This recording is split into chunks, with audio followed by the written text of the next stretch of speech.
Bonjour, je m'appelle Philippe Charrière, je bosse chez Clever Cloud. Alors j'ai un job particulier chez eux, je suis directeur commercial. J'adore dire ça, mais je code aussi chez eux, pas que pour moi. Le petit bonhomme, en fait, c'est quand je dis directeur commercial, c'est danseur de claquettes, quoi. Si vous voulez me suivre sur Twitter, j'ai comme mon patron une espèce de pseudo imprononçable. Bon, vous pouvez dire Kigorg. C'est le meilleur moyen pour me joindre aussi, si vous avez des questions à me poser. Ensuite, le pseudo un peu plus court, c'est mon GitHub. Pour me la faire courte d'un point de vue technique, j'adore JavaScript. Je déteste la JVM. Non, j'aime la JVM, c'est Java que je déteste en fait. Mais je ne suis pas réveillé, on a fini tard hier. Et je suis en train de me mettre à aimer Scala, alors que pendant des années, j'ai dit que c'était de la merde et qu'il ne fallait pas en faire. Et je reviens sur ce que j'ai dit. Mais je vous en reparlerai tout à l'heure. Les origines de ce talk, pour mon boulot, j'ai pas mal de démos à faire pour des clients, et notamment des démos en Java.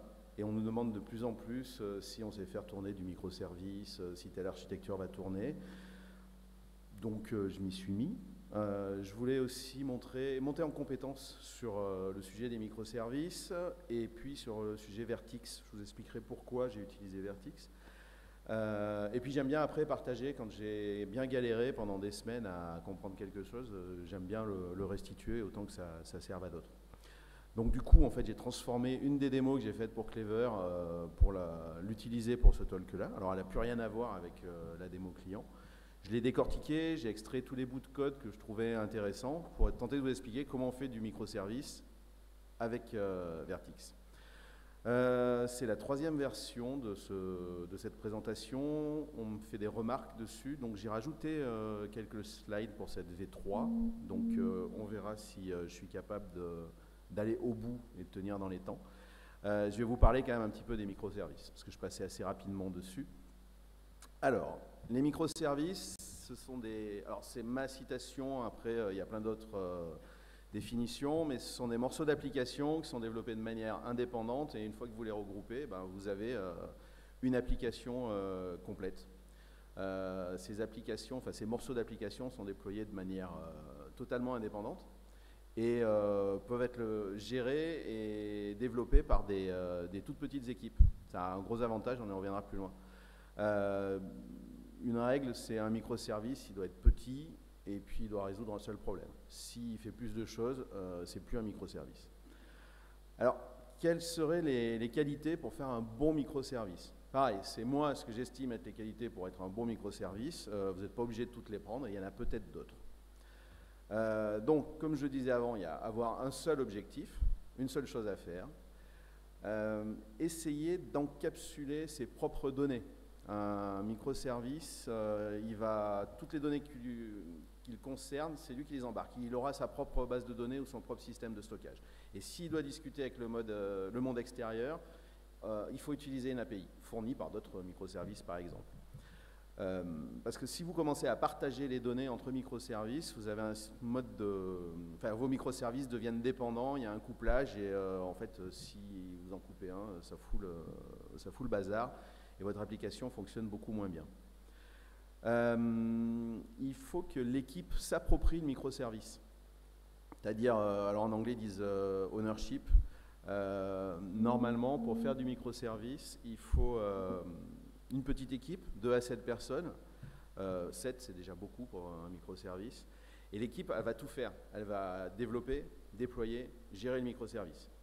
Si votre équipe elle grossit et que votre microservice veut faire trop de choses, c'est pareil, c'est que vous avez un problème et il faut revoir un petit peu votre archi. Je parle d'appropriation, c'est globalement si vous avez 4 devs dans l'équipe, parce que quand je dis une équipe, c'est pas forcément que des devs. Il va avoir le chef de projet, il va avoir le gars qui s'occupe du produit, de faire les specs. Et vous avez 4 devs, potentiellement, ils maîtrisent chacun 25% du code. Ce qui veut dire qu'en fait, ils connaissent super bien leur bébé et ils peuvent intervenir les uns sur le code des autres. L'équipe du microservice, elle doit être autonome. Enfin, elle doit avoir un certain pouvoir. Elle doit pouvoir, comme je disais avant, builder et déployer son microservice n'importe quand. Et surtout, sans se poser la question de savoir s'il y a une autre équipe qui est en train de faire quelque chose. Il faut que ce soit le plus indépendant possible. Il y a une autre chose à faire qui peut choquer, mais c'est qu'il faut laisser le droit à l'équipe de pouvoir choisir la techno pour son microservice. Vous pouvez avoir une application à base de microservices avec plein de technos différentes. Alors ça va faire frémir certains patrons et certains chefs de projet, mais il y a des technos qui sont plus appropriés selon les contextes. Un microservice peut avoir plusieurs versions au même moment d'un point de vue exécution. Pour une même application, vous pouvez exécuter trois versions différentes, par exemple, du même microservice. Ça vous permet déjà de mettre à dispo des features, des nouvelles features, de manière plus simple et pas forcément à tous les utilisateurs. C'est super pratique pour réaliser de nouvelles features et la plupart du temps, si c'est du microservice HTTP, en fait, vous gérez le numéro de version via l'URL. Et ça évite en fait d'arrêter le reste de l'application. En termes de microservices, parce qu'ils sont censés tous fonctionner ensemble, on préfère parler de chorégraphie plutôt que d'orchestration. Il ne va pas avoir un gros programme au milieu qui va gérer les microservices. Les microservices vont fonctionner de manière distribuée et votre microservice, il faut qu'il soit suffisamment intelligent pour savoir ce qu'il a à faire en fonction des messages qu'il reçoit, par exemple. Donc, on essaye de faire qu'il soit le plus indépendant possible, mais apte à communiquer. Dernière petite chose en termes de qualité, on parle, alors désolé pour mon accent, d'eventual consistency, ou cohérence à terme. C'est-à-dire que pour en point de vue de données, comme normalement le microservice il embarque ses données, par exemple sur du e-commerce, le catalogue produit, il peut exister, ou certaines parties du catalogue produit peuvent exister plusieurs fois à différents endroits et pas forcément avec la même fraîcheur de données. Je vais revenir plus tard. Ça a un avantage, c'est chiant à gérer, mais c'est un avantage, c'est que c'est beaucoup plus facile à scaler. Donc ça, c'était qualité principale d'un microservice. Après, pourquoi c'est bien un microservice ou des microservices? Un des bénéfices, pour moi le plus important, c'est le time to market plus rapide. En fait, vous pouvez fournir des features très rapidement sans mettre en péril l'ensemble de l'application. Chaque équipe peut réaliser souvent. Donc, en fait, tester ou faire tester aux utilisateurs souvent. Et en fait, si plus vous avez la capacité de tester rapidement, de casser, de recommencer, de casser, de recommencer, vous avez une capacité à innover beaucoup plus rapide. Vous avez aussi un code qui est moins compliqué. Et du coup, un code moins compliqué, il est souvent meilleur. Parce qu'en fait, l'équipe, elle est petite, le code, la taille du code est plus petite, et du coup, chacun maîtrise beaucoup mieux l'ensemble du projet. Et du coup, c'est toujours plus facile d'intervenir sur le code du copain que si vous êtes une équipe de 50 personnes. Enfin, même sur 10 personnes, ça commence à devenir le foutoir. Ça facilite aussi la responsabilité des gens de l'équipe. Parce qu'en fait, tout le monde connaît le code de tout le monde, maîtrise plus facilement son code, et du coup, on fait plus attention, et on ne peut plus se cacher comme dans des grosses équipes. Ça permet aussi d'avoir des niveaux d'expertise assez précis, parce que chaque microservice peut avoir des fonctions et techniques et métiers différentes. Donc c'est plus facile de se répartir les tâches et les domaines de compétences.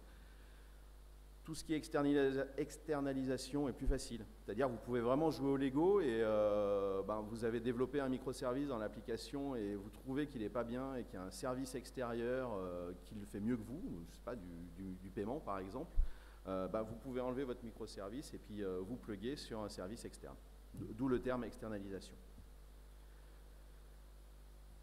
Et la sécurité aussi. Alors c'est pas mal en sécurité, même si c'est dur à gérer. Comme chaque microservice est déployé de manière indépendante, en fait, il va exposer qu'une petite partie de l'application. Donc c'est plus difficile à attaquer qu'une grosse application sur laquelle vous fightez directement dessus. Là, je suis en train de vous dire que les microservices, c'est super beau, mais c'est quand même pas toujours super simple. Vous avez une complexité externe, c'est-à-dire que tout ce qui est synchronisation de données, découverte des microservices, débugage quand il y a quelque chose qui ne marche pas, ça devient beaucoup plus compliqué. Vous pouvez réellement en faire si dans votre boîte, il y a une espèce de maturité organisationnelle. Parce qu'on entend beaucoup parler d'agilité. Moi, une plus grosse partie de ma carrière, je l'ai faite en SS2I. Même si on vendait de l'agilité, on ne l'était pas vraiment sur nos projets. On parle beaucoup de DevOps aussi.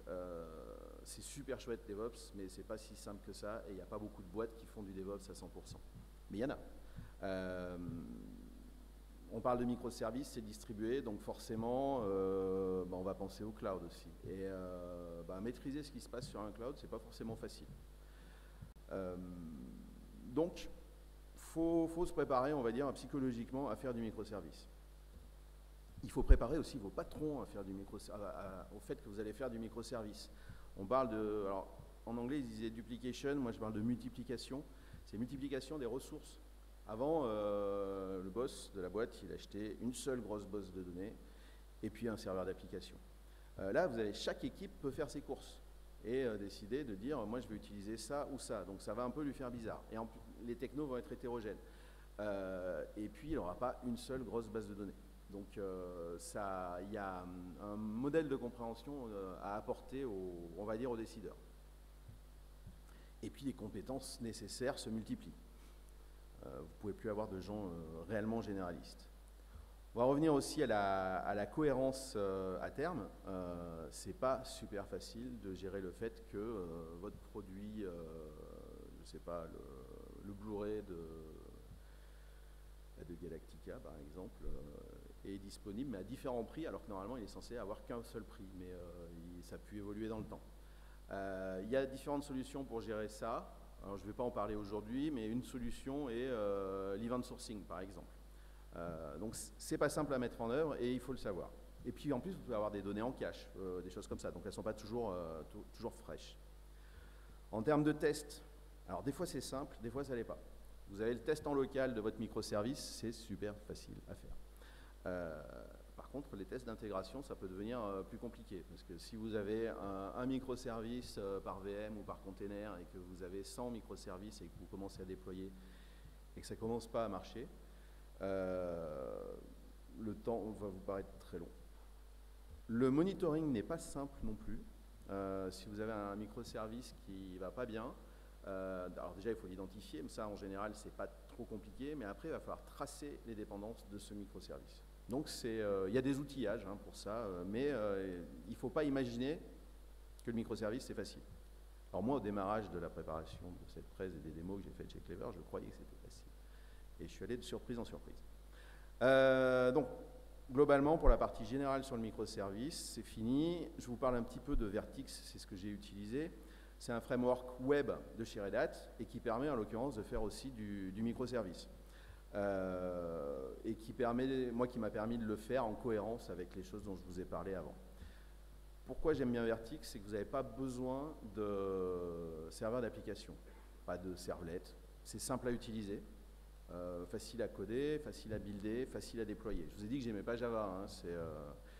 Alors justement, c'est polyglotte. Vous pouvez faire du Java, du Scala, du Kotlin, du Groovy, du JS aussi avec Nazorn. Et je dois oublier d'autres langages, mais potentiellement tout langage de la JVM est capable d'utiliser Vertix. Moi j'aime bien parce que aussi la façon d'utiliser Vertix, je me sens un petit peu comme à la maison. On dirait du JavaScript. Ça ressemble beaucoup à Express.js quand vous faites des web apps. Alors ça fait hurler les gars qui font du Java, mais moi j'aime bien.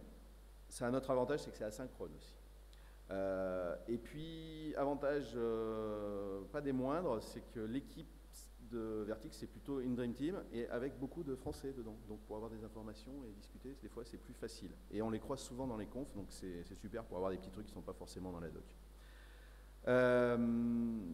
Alors c'est juste une lib en fait, donc vous avez beaucoup plus de choses à coder que si vous faisiez du Lagom par exemple, mais l'avantage c'est que vous apprendrez plus de choses parce que vous allez maîtriser complètement votre code.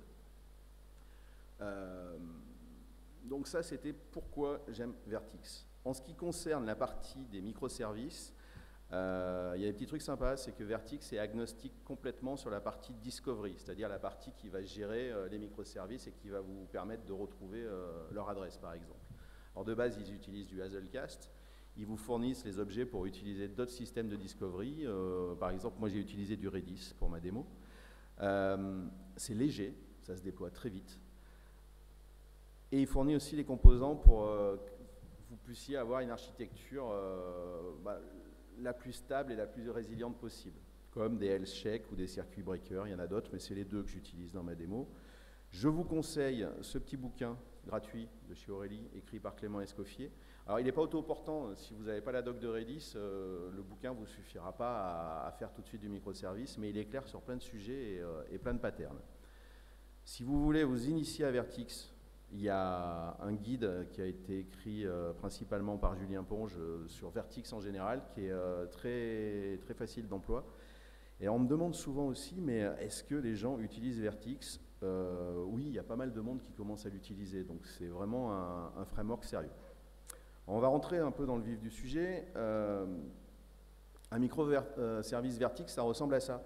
C'est super simple. À minima, c'est une classe qui hérite d'un abstract vertical et qui a une méthode start et une route, si vous faites du reste avec de l'HTTP.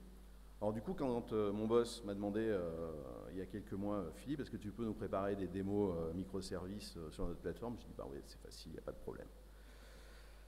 Ah bah, c'est micro, mais pas tout à fait quand même. Il va falloir distribuer les fonctionnalités et les données, identifier les microservices et les trouver, gérer la cohérence et la fiabilité du réseau pour chacun des microservices, et pas juste pour une seule application. Du coup, en fait, vous introduisez des nouveaux modes d'erreur dans vos applications, et quand ça ne marche pas, c'est la cata. Et moi, ça n'a souvent pas marché.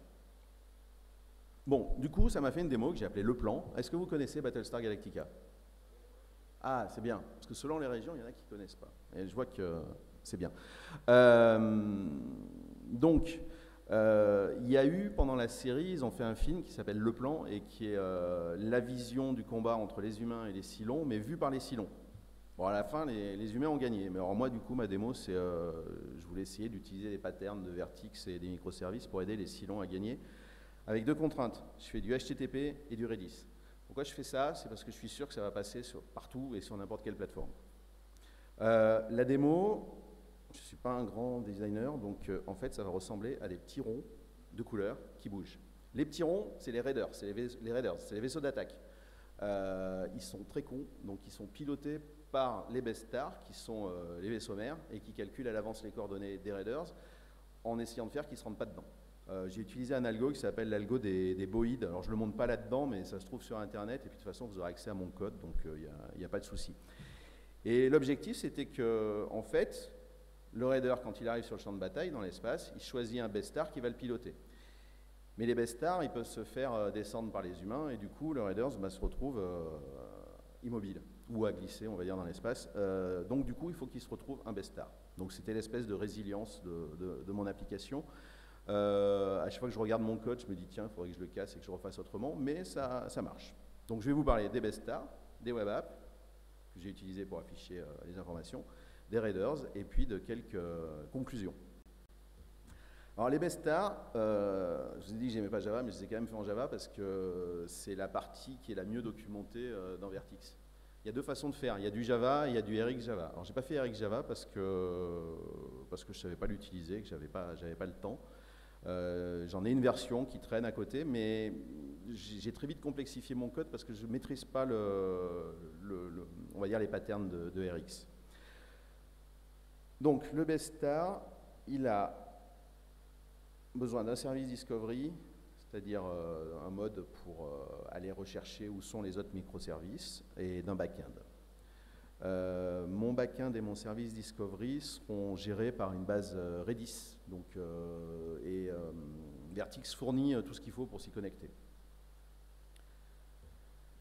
Est-ce que c'est assez lisible le code? Je peux difficilement l'agrandir. Globalement, pour s'enregistrer dans le service discovery, vous faites ça dans la méthode start et vous initialisez un objet, alors des options pour se connecter à la base Redis ou au back-end dont vous avez besoin. Ensuite, vous créez un objet de type service discovery auquel vous lui passez les options pour se connecter au back-end.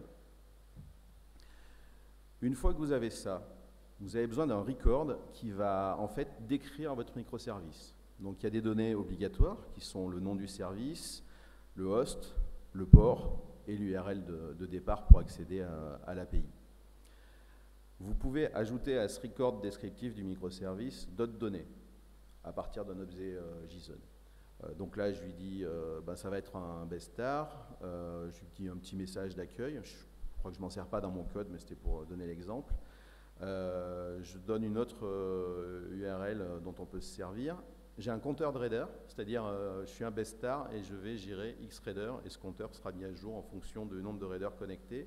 Et j'ai une couleur, donc un petit rond qui est un reader connecté au best star vert apparaîtra en vert. Une fois que j'ai mon record, je vais pouvoir m'enregistrer et démarrer le serveur. Donc pour démarrer le serveur, parce qu'en fait un microservice c'est ni plus ni moins dans mon cas qu'une mini application HTTP, je fais un serveur request handler auquel je passe le routeur, on va y revenir, et je fais un listen sur le port. Est-ce que vous faites aussi du JS, du Express.js? D'accord. Alors vous allez voir, alors c'est peut-être aussi ma façon de coder, mais ça rappelle quand même beaucoup Express.js. Donc j'écoute. Si tout se passe bien, que mon serveur démarre, je lui dis, bah tiens, tu vas publier le record dans le back-end de Discovery. Et puis, si tout va bien, tu envoies un petit smiley qui dit tout va bien, et si tout va mal, tu expliques pourquoi tout va mal. Après, je n'ai pas géré, je suis parti du fait que tous mes microservices démarraient bien. Je vous ai dit qu'il y avait besoin d'un routeur. Donc le routeur, c'est ce qui va permettre de faire les routes pour proposer du service. Donc un routeur en Vertix, c'est pas dur. Il y a une classe routeur qui a une méthode routeur qui permet de vous instancier un routeur. Et ensuite, à partir de là, vous pouvez dire, bah, je déclare une route. Donc là, j'ai une route de type GET qui est API/Readers qui va me permettre d'obtenir la liste des readers. En fait, ce que je fais, c'est que je me connecte au Discovery, je récupère les records et puis je lui dis je récupère les records qui ont qui sont de type readers. Donc c'est le... Oui, on ne voit pas mon curseur forcément. C'est quand je fais R pour record, get metadata, get string kind equals reader, c'est que je veux uniquement les readers du Discovery. Et si tout va bien, je renvoie un tableau d'objets JSON qui est la liste de mes readers. Donc en fait, ça, la méthode getRecord sur le Discovery, quel que soit le backend que vous utilisez, du Hazelcast ou du Redis ou autre chose, c'est une encapsulation de ça, donc ça reste complètement transparent et votre code, vous pourrez le réutiliser avec d'autres backends. Je dois permettre aux Raiders de s'enregistrer. Donc le Raiders, quand il arrive, il dit « Toc toc, je voudrais que ça soit toi qui me pilote ». Donc j'ai une route de type POST, que j'ai appelée aussi API/Raiders. Donc le Raiders, il se connecte là-dessus. Je vais récupérer l'ID de registration du Raider. Ensuite, je vais aller vérifier que le Raiders est bien dans le Discovery. S'il y est, je crée une référence. Alors, tout le code est dans le GitHub, hein, donc si je vais trop vite, ne vous inquiétez pas, c'est au moins avoir la logique. S'il trouve bien le Raiders dans le Discovery, il crée une référence dessus, et cette référence va me permettre de créer un client HTTP, en fait, sur le Raiders. Ça veut dire qu'une fois que le Raiders a contacté le best star peut discuter avec le Raiders en lui envoyant des commandes via HTTP. Et notamment ses coordonnées. Une fois que j'ai fait ça, c'est-à-dire que je me suis bien connecté, je sais que je suis connecté avec le Raider, je vais incrémenter mon compteur de Raider, je vais mettre à jour mon record, et après, avec le Discovery Update, je mets à jour mes données dans le Discovery. Donc tout ça se passe après dans la base Redis. Une fois que c'est fait, je vais démarrer une sorte de worker qui va me permettre de piloter le Raider. Et donc là, je suis en train de lui passer les infos du Raider et le client HTTP. Donc le record et le client HTTP qui me permet de discuter avec le Raider. Alors on va revenir sur worker un peu plus tard. Avant, il faut que je vous parle des health checks. Ça permet de pouvoir checker à un intervalle régulier que mon best star va bien ou que mon microservice est toujours là. C'est ce que les Raiders plus loin utiliseront pour faire toc toc, est-ce que tu es encore là pour me piloter? Des health checks pour un même microservice, vous pouvez en avoir plusieurs. Vous pouvez imaginer au démarrage que vous avez un health check pour vérifier la connexion à la base de données. À quoi ça ressemble? C'est super facile à mettre en œuvre. Vous faites un health check handler.create et vous avez votre health check. Ensuite, par le biais de la méthode register, vous lui affectez un traitement qui sera déclenché à chaque appel. Donc là, en fait, il va juste vérifier que le best star existe bien dans la base. Et puis, s'il le trouve, il termine par un succès. Et vous le raccrochez à une route. Moi, je l'ai appelé else. Et vous n'avez pas besoin de faire plus, en fait. C'est le health check qui va s'occuper de construire la réponse envoyée à l'appel pour dire que ça va ou que ça ne va pas. Je vous parlais du routeur tout à l'heure. Du worker, pardon, tout à l'heure, qui était appelé. Donc, ce worker, il va permettre de prendre en charge le calcul des coordonnées du raider et de les envoyer à celui-ci. Donc, j'ai une structure de données qui est raider, en fait, mais c'est une classe que je crée pour enregistrer les informations de mon raider, qui permettra au best star de calculer ses coordonnées. Et dans ma méthode raider worker, j'ai quelque chose qui s'appelle vertix.set périodique. En fait, Vertix permet de créer des timers qui s'exécutent en parallèle. Et là, donc, ils s'exécutent toutes les secondes. Mais du coup, ça permet de faire facilement des calculs parallèles sans trop vous poser de questions. Toutes les secondes, je vais récupérer la liste des raiders dans le backend Discovery.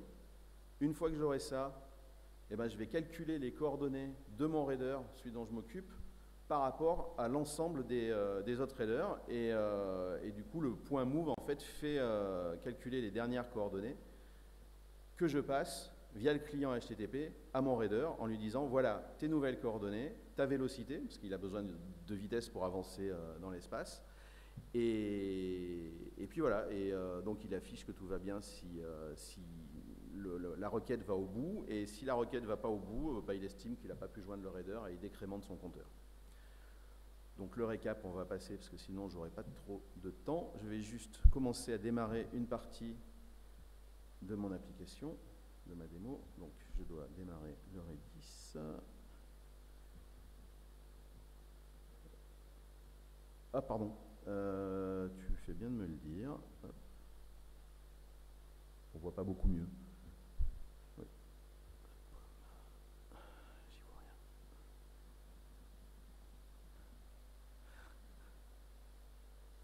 Hop. Shift. Pourquoi il veut pas? Pardon? Oui, sûrement. Attends, on va faire. C'est pas normal d'ailleurs.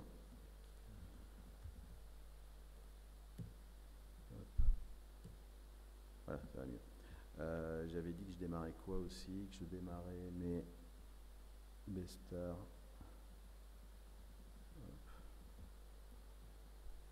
Donc là, en fait, je fais juste des java-jar et pour lancer donc là, ils sont connectés. Mes microservices sont en route. Donc j'ai démarré 4 bestars. Si je me connecte à la base de données, vous voyez que en fait, j'ai les records qui ont bien été enregistrés dans le backend Discovery. On va revenir à la présentation.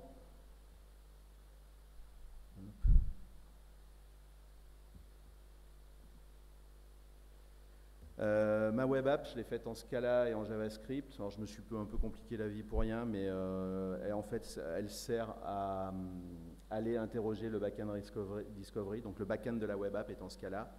Il va taper dans le Redis pour récupérer les informations et il l'envoie au front-end qui est en Node.js qui permettra d'afficher les informations. Globalement, ça ressemble beaucoup à ce que j'ai fait en Java, sauf que le code est plus lisible et plus simple. Donc j'ai une route qui s'appelle une route de type GET, qu'on va appeler aussi API/Raiders. Je vais pouvoir interroger mon backend Discovery avec un discovery.getRecordFuture. Une fois que la requête est faite, je récupère les données. Donc si tout va bien, je récupère un success. Si tout va mal, j'ai un failure. Là, je fais du pattern matching. L'avantage, c'est que c'est super lisible et que je traite plus facilement mes erreurs. Donc si tout va bien, je vais pouvoir balancer un tableau de JSON avec la liste de mes résultats. Donc vous voyez, c'est un petit peu moins verbeux que la version Java. Donc je vais démarrer le reste de l'étape. Là vous voyez, oui. Donc je démarre c'est la version Scala est moins verbeuse que Java, par contre elle démarre un peu plus lente. Donc qu'est-ce que j'ai fait? Ouais, je ne suis pas dans le... Voilà, donc ça c'est la version Scala. Je démarre la version Node. Hop. C'est...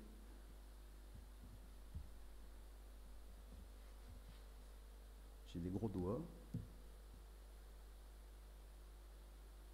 Voilà, donc je vais démarrer ma super map sur laquelle il n'a rien dessus. Ok, on va revenir à la presse.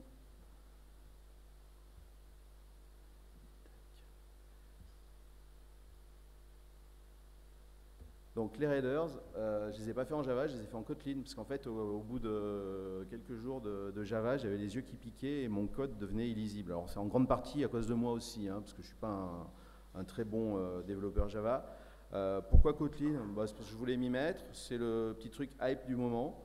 Bon franchement, Groovy ressemble beaucoup aussi à Kotlin, et j'ai une version Groovy, mais je ne peux pas vous la montrer parce que ça ne rentrera pas dans les délais. Donc mes Raiders sont aussi des microservices avec des routes et puis aussi des clients HTTP pour discuter avec les bestars Java. Donc le Raiders, en fait, dès qu'il arrive, il appelle le microservice bestar. Quand le microservice bestar est appelé, il recontacte le Raiders pour lui filer ses coordonnées. En Kotlin, pour la méthode de démarrage du microservice, il faut que vous ayez d'abord une fonction main dans laquelle vous allez déployer votre microservice. Et ensuite, vous avez une classe Raider qui, elle aussi, hérite d'abstract vertical. Il vous faudra une méthode start, mais avant, je vous montre, vous pouvez avoir une méthode stop. La méthode stop, elle a un avantage, c'est que ça va vous permettre de nettoyer le back-end avant de quitter. Alors, je vous expliquerai que c'est quand même pas forcément, ça ne marche pas très bien selon le contexte dans lequel vous êtes, mais c'est bien d'avoir cette méthode-là dans votre microservice. La méthode start, en fait, ça fonctionne comme tout à l'heure. Vous avez, alors je ne vous montre pas la connexion à Redis, mais vous avez votre service Discovery qui vous permet de créer un objet Discovery auquel vous passez les données de connexion avec un objet de type JSON qui est beaucoup plus lisible que le JSON Object qu'on avait tout à l'heure en Java. Vous créez votre record de microservices, comme tout à l'heure. Vous pouvez rajouter des métadatas, donc en l'occurrence là je lui dis tu es de type Raider, j'ai un message où je dis que je suis prêt à combattre, j'ai une propriété, enfin une donnée bestar qui est nulle parce que pour l'instant j'ai aucun bestar qui me pilote, et puis j'ai des coordonnées par défaut pour quand j'arrive sur le terrain. Ensuite, je crée un serveur HTTP, de la même façon qu'en Java tout à l'heure, et je vais tester si j'arrive à me connecter ou pas. Donc là, il y a une spécificité en Kotlin, vous avez la commande when, qui est un espèce de if amélioré ou de pattern matching simplifié, voire dégradé. Et si la connexion se passe bien, je fais un publish de mon record pour m'enregistrer dans le backend. Et une fois que c'est fait, je lance une commande sur laquelle on va revenir plus tard, qui est search and select one bestar. Donc je vais chercher dans le discovery quel est le bestar qui va pouvoir s'occuper de moi. J'ai des routes comme en Java. Donc vous voyez, ça se code de la même façon, sauf que le code est beaucoup plus clair. On revient toujours, je boucle un peu sur le fait que ça ressemble à du JS. Donc mon Raider va, via cette route, récupérer ces nouvelles coordonnées qui ont été calculées par le bestar, ainsi que le nom et la couleur attribués au bestar qu'il pilote, et il va aller mettre ces informations à jour dans le Discovery pour que la web app puisse faire l'affichage. Je vais utiliser avec mon Raider ce qu'on appelle un circuit breaker. En fait, c'est quand je vais vouloir m'abonner à un bestar, ça va me permettre d'essayer plusieurs fois de me connecter si j'arrive pas à me connecter du premier coup. Et si vraiment j'y arrive pas, j'arrête le microservice. Ça a un avantage, c'est que ça va vous éviter de consommer de la ressource pour rien. Ce qui est important si vous avez plein de VM par exemple ou plein de containers. Un circuit breaker, c'est facile à mettre en œuvre. Vous utilisez la classe circuit breaker, vous utilisez sa méthode create, Et puis vous lui dites, par exemple, à combien d'erreurs vous avez droit avant de vous arrêter. Si vous vous souvenez, j'avais ma méthode qui me permet d'aller rechercher mon best star. Donc on va aller voir à quoi elle ressemble. Globalement, quand je l'appelle, je vais aller chercher la liste des best stars qui sont démarrés et qui sont enregistrés dans le back-end. Si je la trouve, je choisis de manière aléatoire un best star dans la liste. Bon, j'aurais pu faire quelque chose de plus intelligent, quoi, mais c'était le plus simple à coder. Et je vais m'abonner à mon best star avec la méthode subscribe to best star et je lui passe le record avec les informations. Cette méthode subscribe to best star, en fait, elle ressemble à ça. J'ai trouvé mon best star dans le back-end, donc je vais créer un client HTTP pour pouvoir discuter avec mon best star. Donc vous avez en fait un client HTTP de chaque côté. Et c'est là que je vais utiliser mon circuit breaker pour contacter le best star. Donc je fais breaker.execute, j'utilise à l'intérieur du traitement le web client pour lui passer mes informations, c'est-à-dire mon ID de registration, et lui dire écoute, je suis là, j'aimerais bien que ce soit toi qui me pilote. Si tout va bien, je crée un objet best star avec les infos nécessaires avec le record des clients web, et je vais créer un nouveau worker qui est le watching my best star, qui va checker régulièrement si le best star il est OK, pour savoir si je suis toujours piloté. Alors, on va voir ce qu'il fait. Là aussi, j'utilise un timer Vertex qui va aller régulièrement vérifier si mon best star est en vie. Et pour cela, je vais utiliser le health check du best star que j'avais codé tout à l'heure. Si le best star ne répond pas, je vais remettre la vélocité du raider à 0 pour éviter qu'il sorte de la map, parce que dans l'espace, si vous lui laissez la vélocité, il va partir. Le raider va mettre à jour le backend discovery et va aller se chercher un nouveau best star en faisant un search, en rappelant l'autre méthode de tout à l'heure, un search and select one best star, et en tuant le worker en cours. Alors ça, c'était dans ma précédente démo, j'oubliais d'utiliser le worker, donc ça se rajoutait en mémoire et ma démo plantée. Donc j'espère qu'aujourd'hui, elle va passer. Et si tout va bien, je ne fais rien d'autre que de recevoir les ordres de mon best star.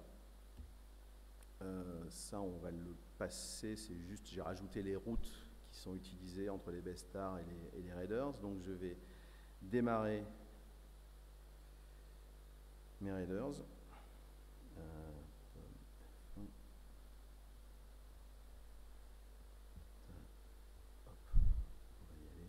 Démarrer mes raiders.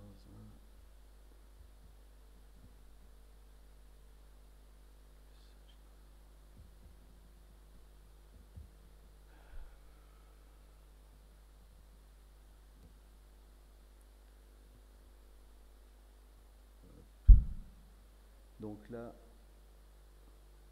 ils sont démarrés, ils ont cherché leur best star et ils ont trouvé. Donc en fait, les best stars sont en train de leur envoyer des coordonnées. Donc si tout va bien, j'ai des petits ronds qui bougent.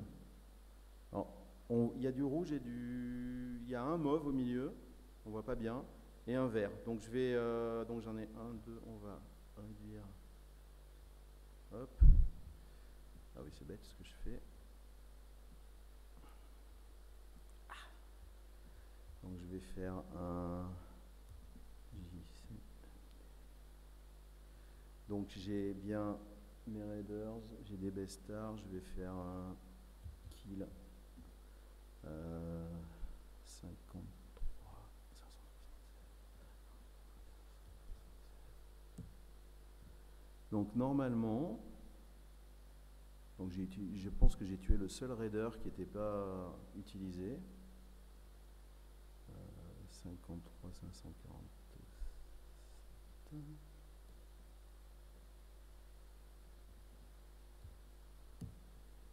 Voilà, vous avez vu, ils sont en train de passer en blanc, parce que j'ai tué le raider rouge, et ils viennent de se retrouver à un autre raider pour bosser. Donc c'est ce que j'appelle l'espèce de résilience en fait de mon application. D'accord, je vais accélérer un peu.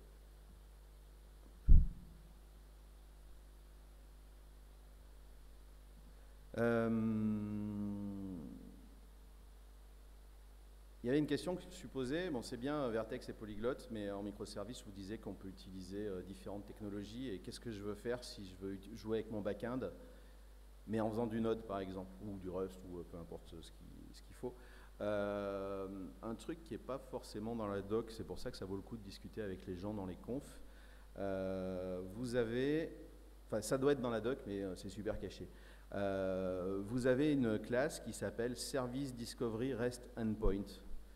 Du moment où vous l'utilisez dans votre microservice, en faisant un Service Discovery REST Endpoint .create, et puis vous lui passez le routeur et l'objet Discovery, en fait, vous allez exposer directement une route Discovery qui va vous permettre d'interagir avec le back-end, c'est-à-dire d'aller l'interroger, d'aller le modifier, d'aller vous enregistrer. C'était aussi une des raisons pour laquelle je voulais utiliser du HTTP pour mes microservices, parce que vous n'êtes pas obligé de faire du HTTP. Du coup, alors je ne montre pas le code, mais j'ai fait un microservice en Node.js. Je démarre, et le but c'est que, en fait, il soit vu comme un autre Raiders, alors que c'est pas un Raiders.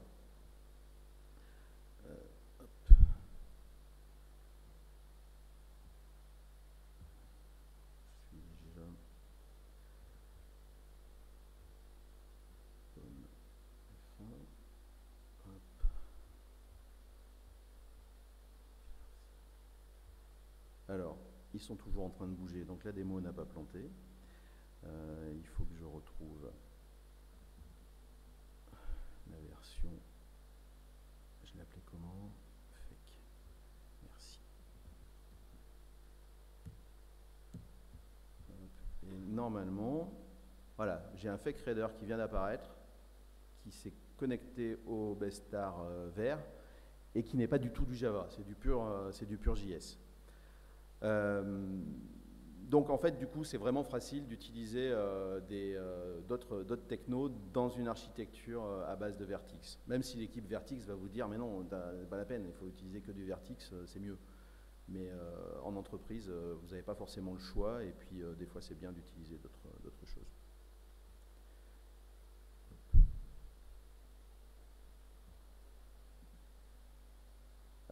Du coup, donc normalement, je peux m'étendre sur... Tu m'as dit qu'il restait combien de temps, s'il te plaît? 7 minutes, donc du coup, ça fera du temps pour les questions, c'est bien.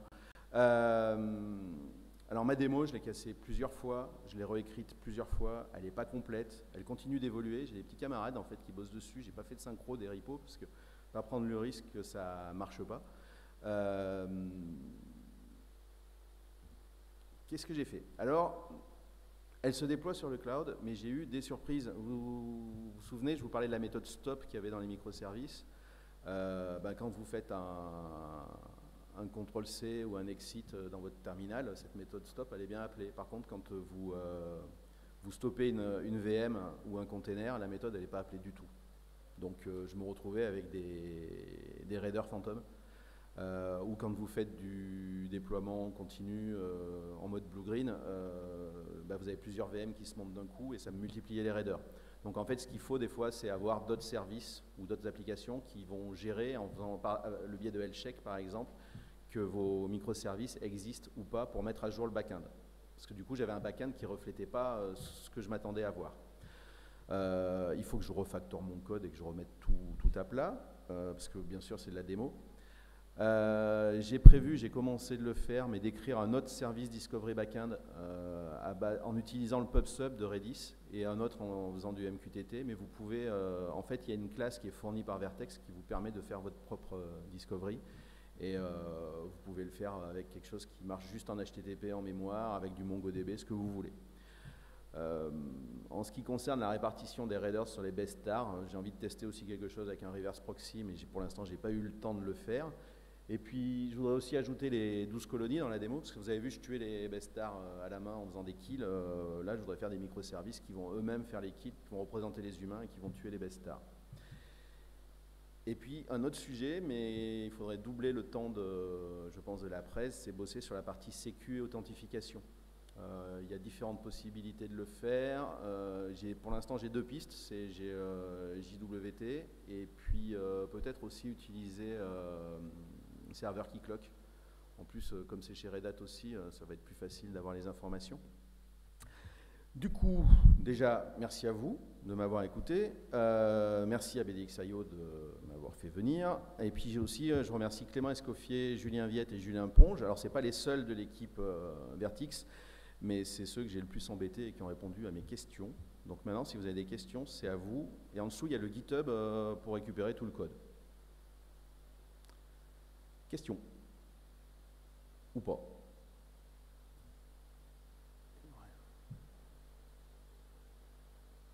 Non? Bah écoutez, je vous laisse tranquille. Merci.